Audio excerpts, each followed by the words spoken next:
아무튼 주식시장의 90%는 사실상 지금 심리에 달려있다. 인플레이션을 커버할 수 있는 자산을 싸게 살 수 있는 기회가 오고 있다. 손절도 중요하지만 익절도 굉장히 중요하다고 생각하는데 이런 칼라 체인지는 분명히 우리가 인지할 필요는 있겠다 말씀드리고 싶습니다.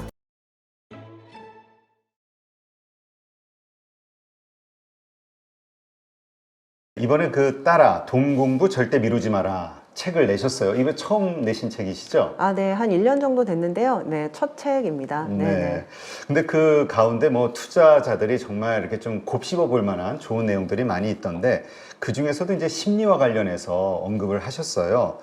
주식시장의 90%는 심리에 달려있다. 근데 저도 이게 정말 공감이 되는 게 하나의 어떤 상황이나 뉴스가 나왔을 때 정반대의 포지션, 인버스를 사시는 분이 있고 레버리지를 사시는 분이 있거든요.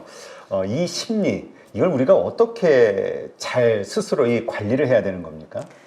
아시겠지만 이제 주식시장에서 가장 유명한 표현 중에 하나가 greed and fear라고 해서 greed는 탐욕이라는 얘기고 fear는 공포라는 얘기잖아요.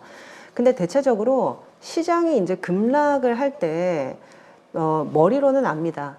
지금이 사실은 좀 과매도 국면이고 밸류에이션으로 보게 되면 사실은 최저점에 있고 그런데 중요한 거는 그걸 알면서도 사실은 손은 매도 버튼을 누르거든요. 그거는 사실은 머리에서 생각하는 어떤 그런 좀 논리적인 부분과 감정적인 부분들이 공존하지 못하고 오히려 감정이 실제 머리를 누르게 되는 상황들이 항상 고점과 저점, 결국에는 greed and fear, 탐욕과 공포상에서 발휘가 되기 때문이거든요. 그래서 사실 주식 투자할 때 가장 중요한 게 저점에서 팔지 말아야 되고 고점에서 사지 말아야 된다라는 부분인데 결국 이 부분을 실패하게 되면 다른 부분을 잘 해도요 수익을 내기가 굉장히 어렵더라고요.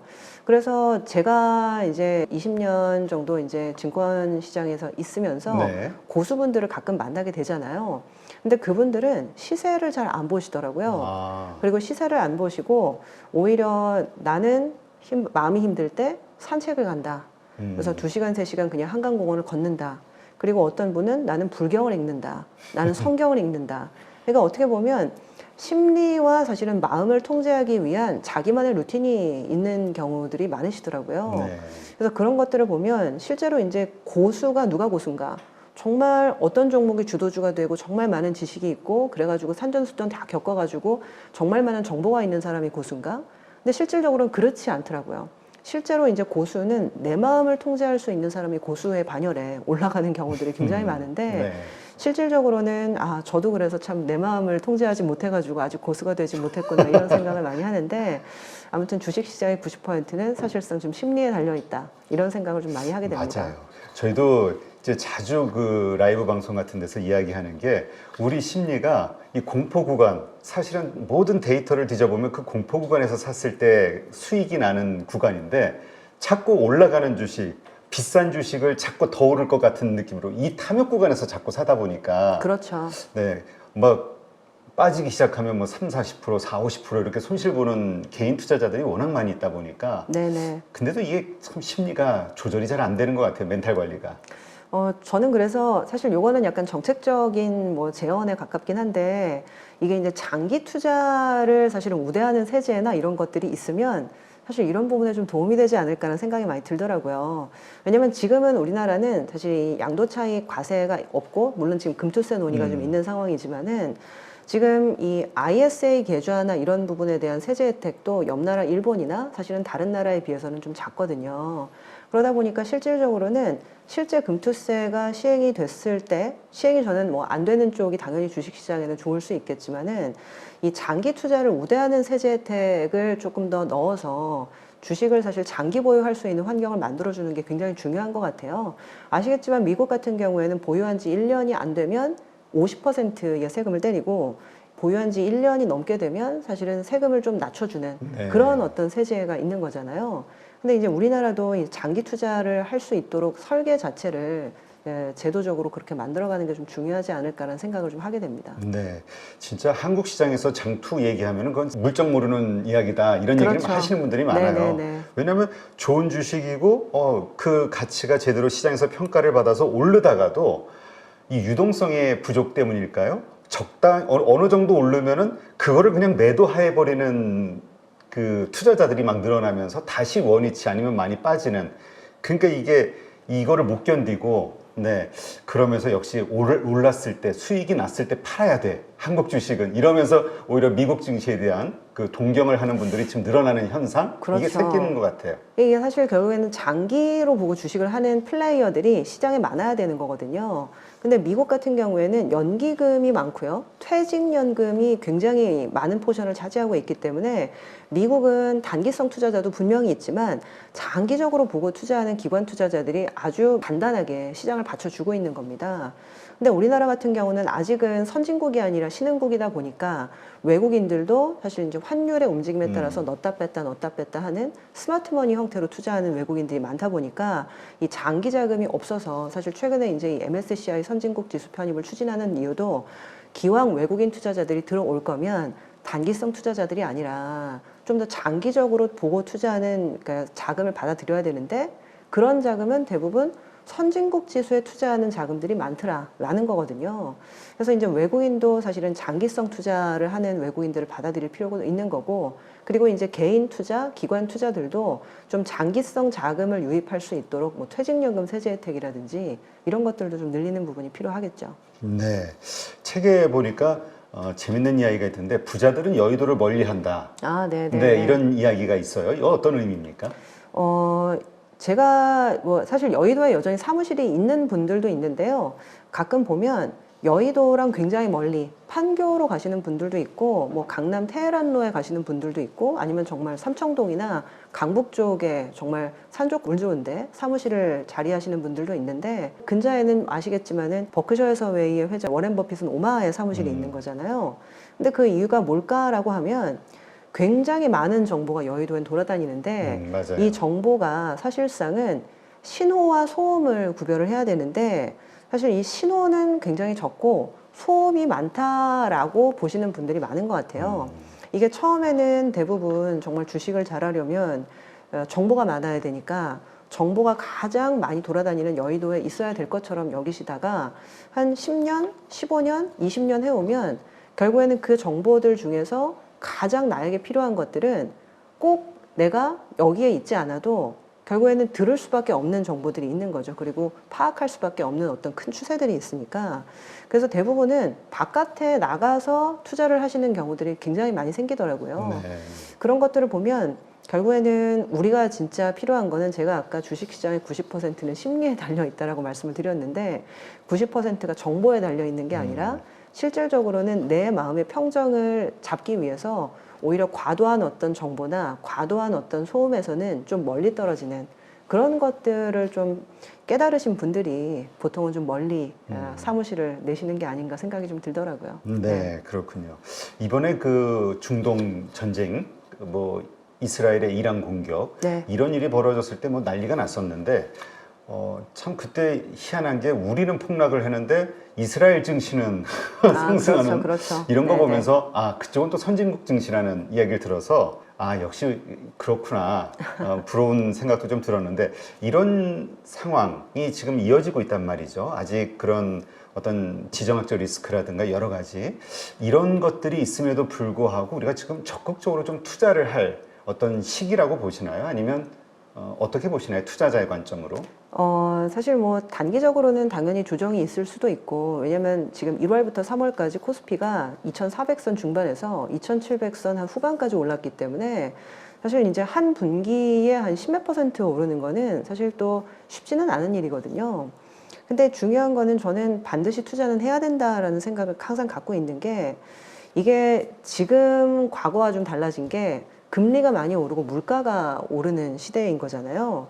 결국에는 이제 디플레 시대에서 인플레 시대로 우리가 옮아온 건데, 인플레이션이라는 거는요, 구매력을 계속적으로 가만히 있어도 빼앗깁니다.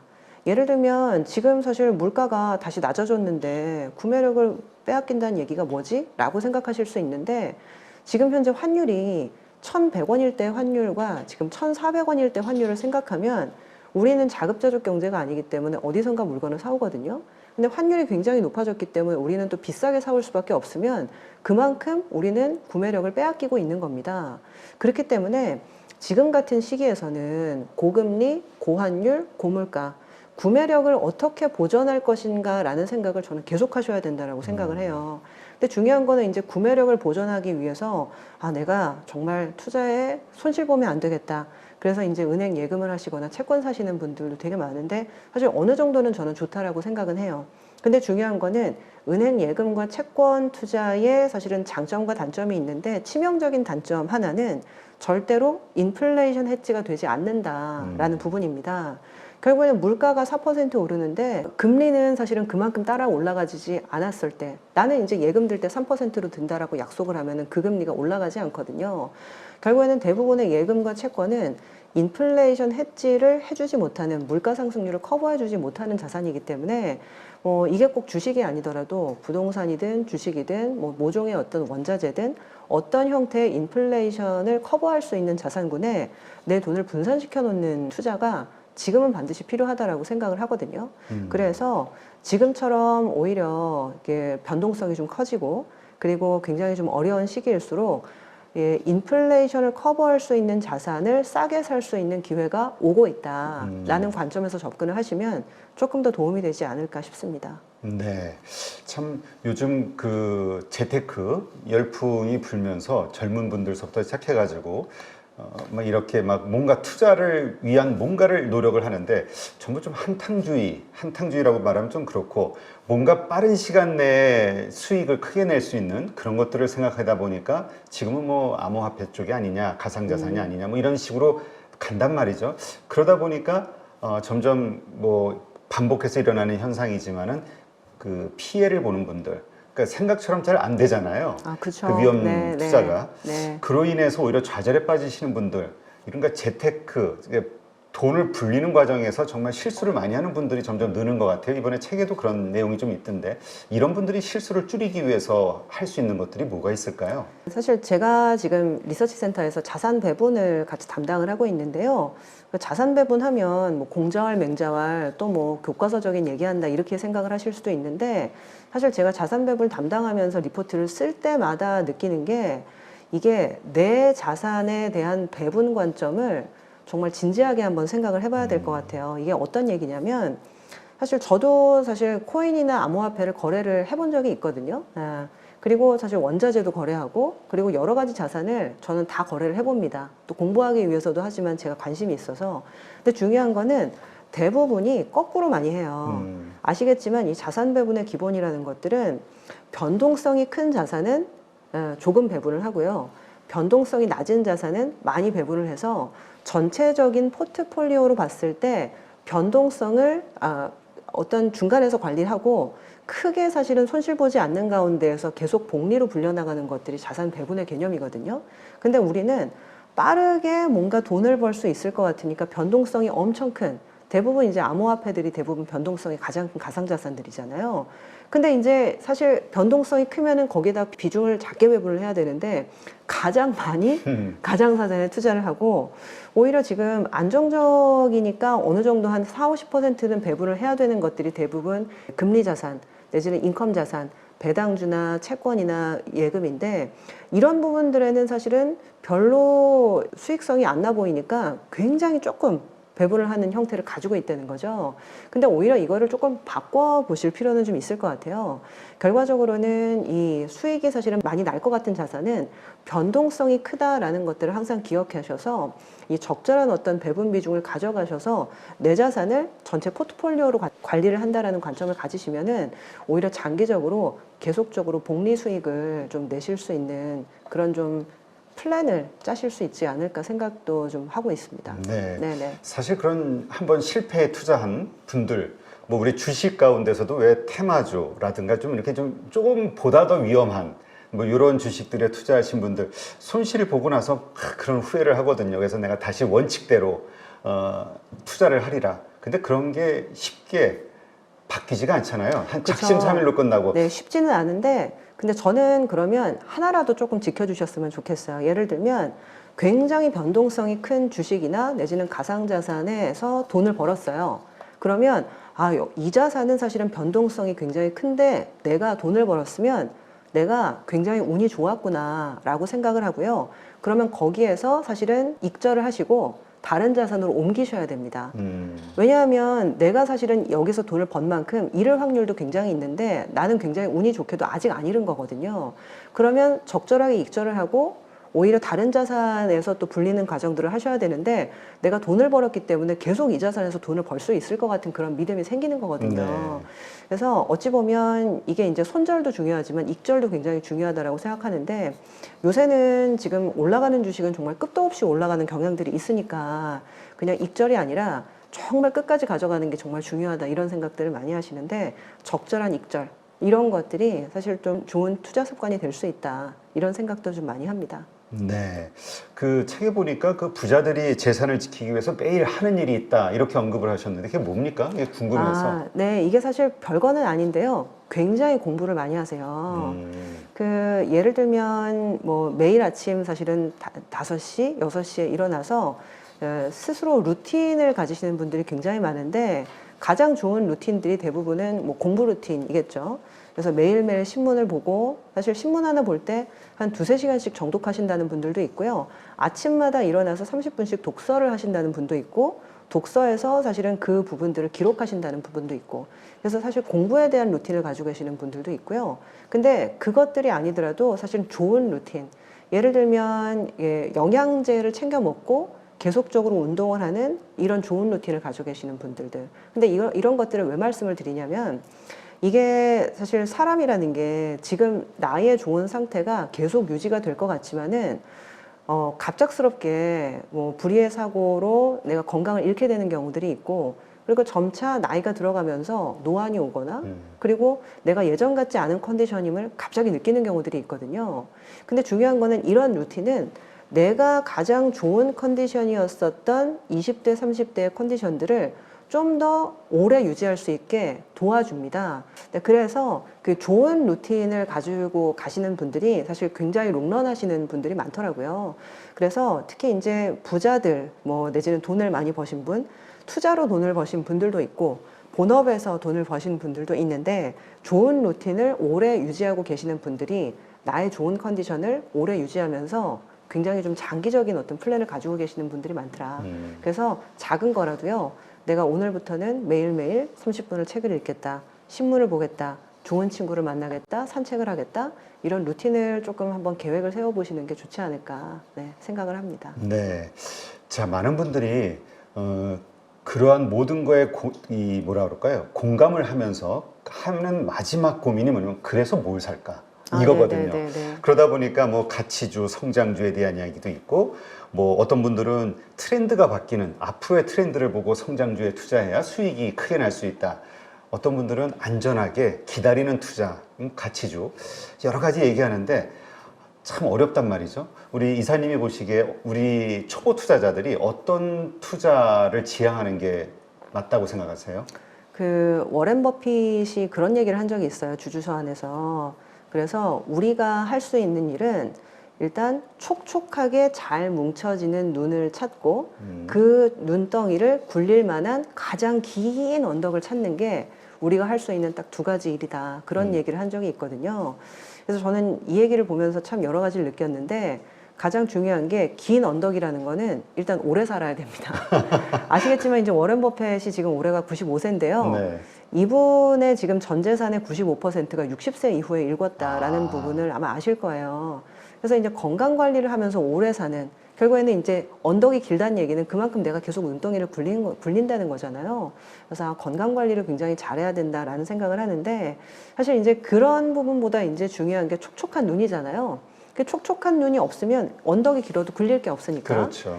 근데 저는 요새 이제 우리 한국 시장에서 나타나고 있는 되게 중요한 변화가 있다라고 생각을 해요. 그러니까 이 가치주라는 이 용어 자체가 굉장히 많이 폄하가 됐었거든요.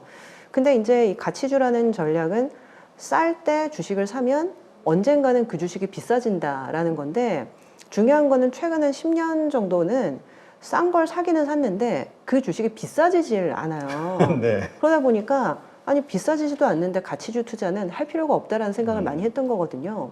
근데 이제 왜 비싸지지 않았냐라고 생각을 해보면 대부분 지금 이 가치주 영역에 있는 투자 기업들은요. 그 경기 민감한 주식들이 굉장히 많습니다. 뭐 은행이라든지 철강이라든지 조선이라든지 화학이라든지 기계라든지. 근데 경기가 좋아지지 않고 금리를 올릴 일이 없다 보니까 이런 주식들이 비쌀 일이 없었던 거거든요.